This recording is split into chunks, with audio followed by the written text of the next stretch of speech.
Selamat malam Pak Eko.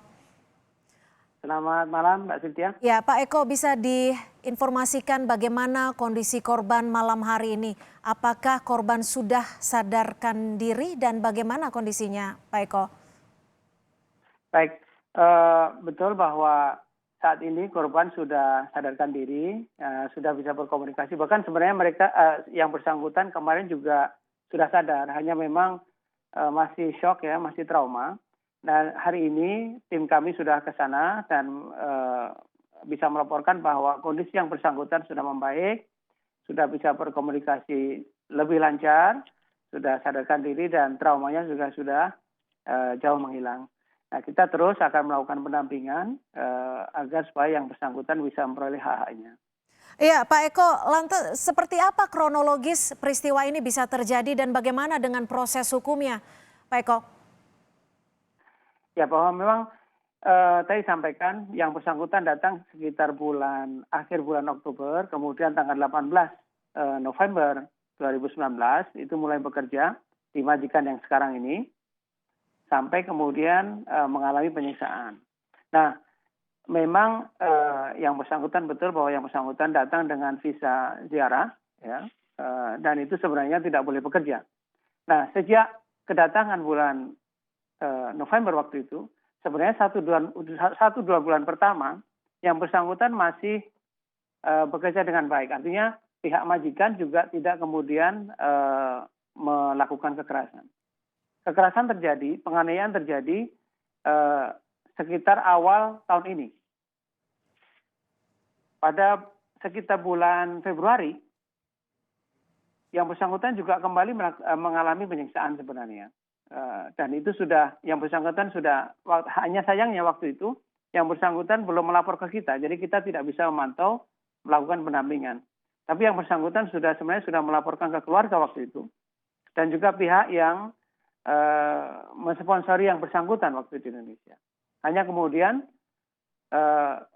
berlanjut, yang bersangkutan masih merasa betah bekerja, akhirnya kemudian sekarang ini yang bersangkutan mengalami penyiksaan yang lebih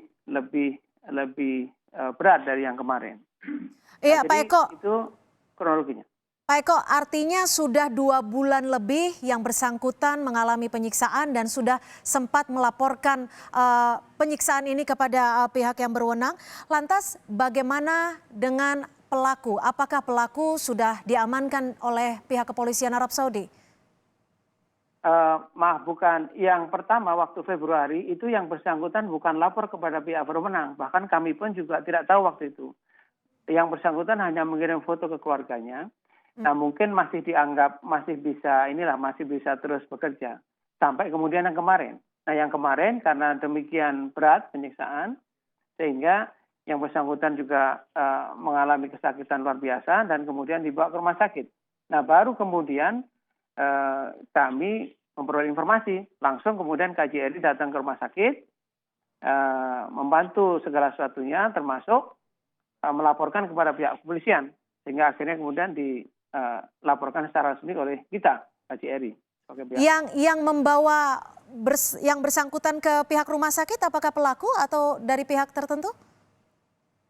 Yang membawa yang bersangkutan adalah suaminya, ya. Jadi keluarga itu keluarga muda, suami istri dengan satu orang anak kalau nggak salah. Nah, ini yang membawa suaminya, ke rumah Jadi sakit. yang membawa adalah suami dari pelaku.